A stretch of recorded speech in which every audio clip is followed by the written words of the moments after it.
Oh, hey YouTube. You guys should probably hit that subscribe button, because when it gets closer to Christmas, I'm going to be giving away a Flashpoint Zoom Lithium-Ion TTL for Canon, Nikon, and Sony. So you guys should probably stay tuned for details.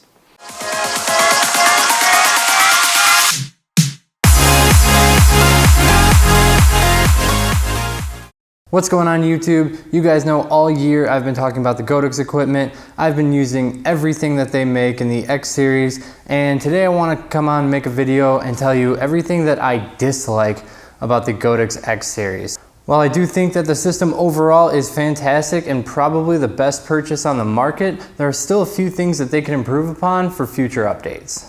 I also think this is good for anybody who hasn't purchased the system yet. This way you know things that you might encounter as you buy into this system, or maybe there's something in here that's a deal breaker for you. But let's get started with the Godox X1T. First off, we've got a scroll wheel that is extremely sensitive and not entirely accurate. There are some times where you go to push this 3 clicks upwards or downwards to change a power setting or change your group, and it doesn't actually register the same amount of changes. So you can't exactly just do this without looking. You have to focus and look at your screen to make sure that the changes you make are accurate. Also, it inherently feels backwards. You would expect that the default way would be when you press up for the groups to go the opposite direction, but yeah, it feels weird. You can get used to it, but I don't know, I still don't like using it for that reason. There's also a tiny bit of delay, which means you have to focus even more on it and wait for it to be ready for your changes to be made, which is really annoying. You want to be able to just reach up and adjust this without even looking at it, and you simply can't do it with this. Next up, the autofocus assist grid. While it's awesome to have, it is very dim when you compare it to, say, like a Nikon SB910 or even the Canon 600s or even the Yongnuo series. All those have superior autofocus grids that are much brighter and will help you grab focus a lot more.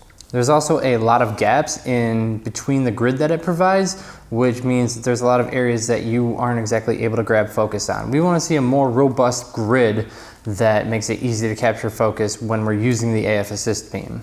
Next up, the base of the X1 is kind of got a little bit of flex to it. Now this was addressed later in their production, so it's not so much of an issue anymore, but on the early ones we had a really flexible base that if you actually put something on top of this hot shoe, it was really problematic because you had a lot of play in the actual transmitter, which is really bad for your connection.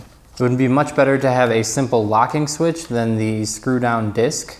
At least on Nikon, the shoe is definitely not a perfect fit and will actually have a little bit of play to it, which can come loose over time and cause you to not fire your external flashes because there isn't a great connection or the pins have slightly moved off. So they really need to make sure that that foot is a perfect fit for all of the brands. Also, it tends to go into sleep mode a little too soon, so I think it's about 30 seconds that the delay is, and I don't care about the battery life. These things last forever. It really should stay on for quite a long time before it falls asleep.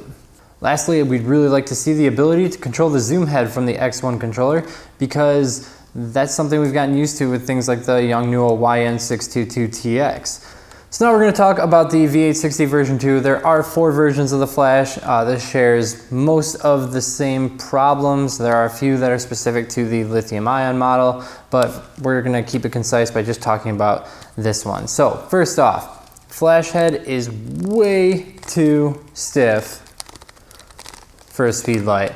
This puts way too much torque on the actual base and starts the loosening process, and it just doesn't allow you for quick one-handed motion. So we'd really like to see a better design on that speedlight head so that it can turn a little bit more freely.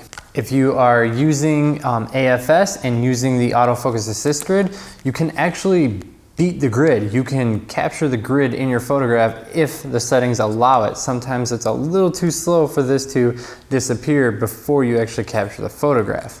So you guys definitely need to revisit the firmware speeds on that because we need that turning off a little bit faster. This doesn't actually affect me, but I know a ton of people who are disappointed by this. Just like the X1, the AF grid is a little bit dim and the gaps in the AF grid design leave some serious gaps at longer focal lengths, so you have trouble focusing.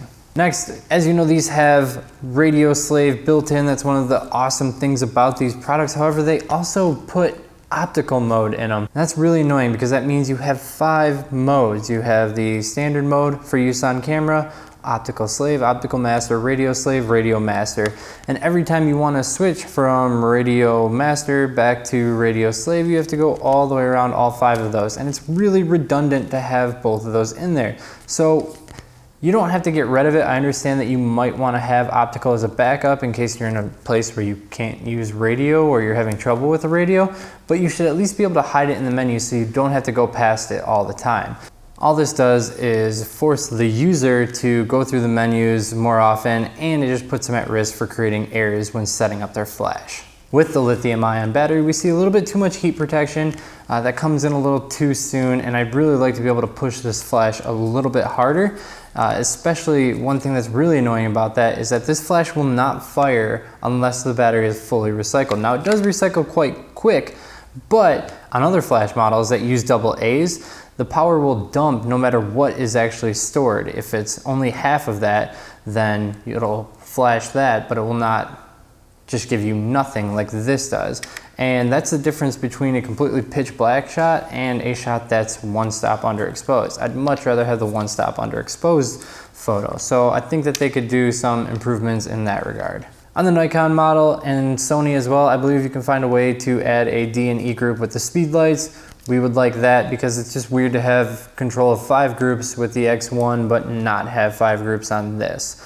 And lastly, this has the same problem as the X1, the locking switch would be much better than the screw-on disc. So that brings us to the Godox AD360, which is actually my favorite piece to the X1 puzzle. The power that you get for the weight is just incredible. And really, I like just about everything about the Godox AD360. The only things I don't like are things that it shares with the V860 version 2. So if you're putting on the flash, which I don't recommend, but you can do it, it does have a very small locking disc plate. We'd rather see the switch.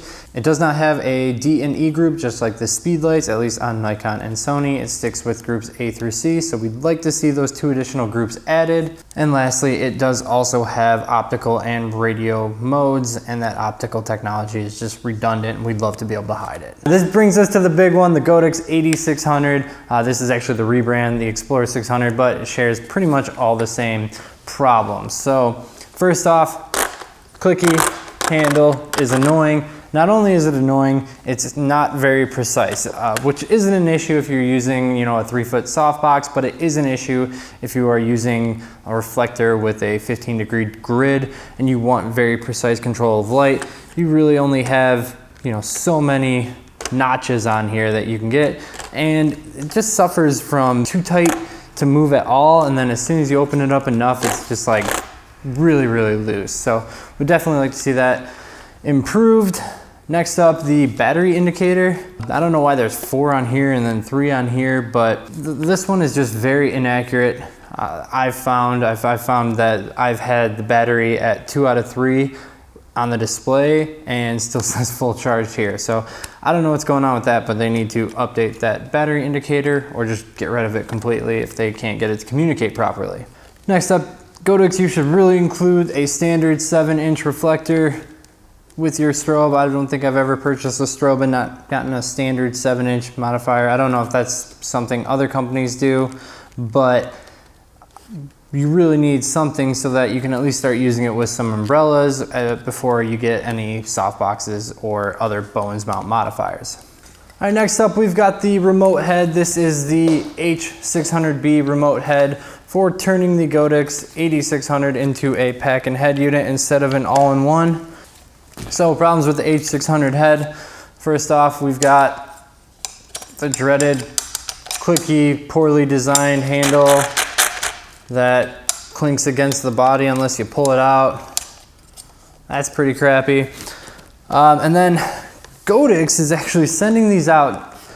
If you look closely on top of the head, it actually says lock and unlock, yet there is no method to actually lock or unlock this, and that's because it's shipped without the locking plate. Now Flashpoint is selling it with the locking plate, Cheetah is selling it with the locking plate, so they got it right, but for some odd reason when they first started sending this thing out, it doesn't have the locking plate. If this actually pulls out on you or falls or something like that, then you can get some big electrical issues that can ruin both your light and your head. So if you have one of these already, make sure you get the locking plate before you use it. Finally, I want to talk about the carrying case for the AD600. This is if you're using the remote head. This is designed to be a shoulder bag or maybe even throw on your stand, and it's terribly designed. First off, if you actually have the cord in here, this doesn't close.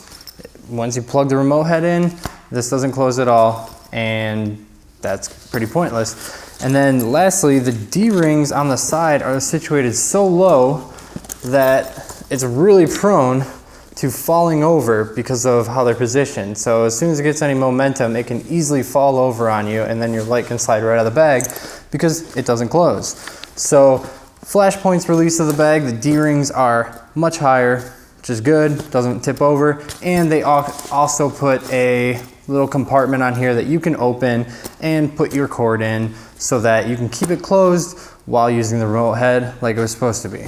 So that's pretty much every issue I have or I have heard about the entire Godox X Series lineup. Now, I would still rate this whole lineup 9 out of 10. Obviously, lots of little quirks that they can fix, but for what it offers in terms of control across the entire product line, I can ignore all these little things. Thank you so much for watching today's video. I hope it helped you out. Please like and subscribe if you want to see more, and comment with any questions. Follow me on Snapchat for behind the scenes, Twitter for deals on photography gear, and Instagram to see my work.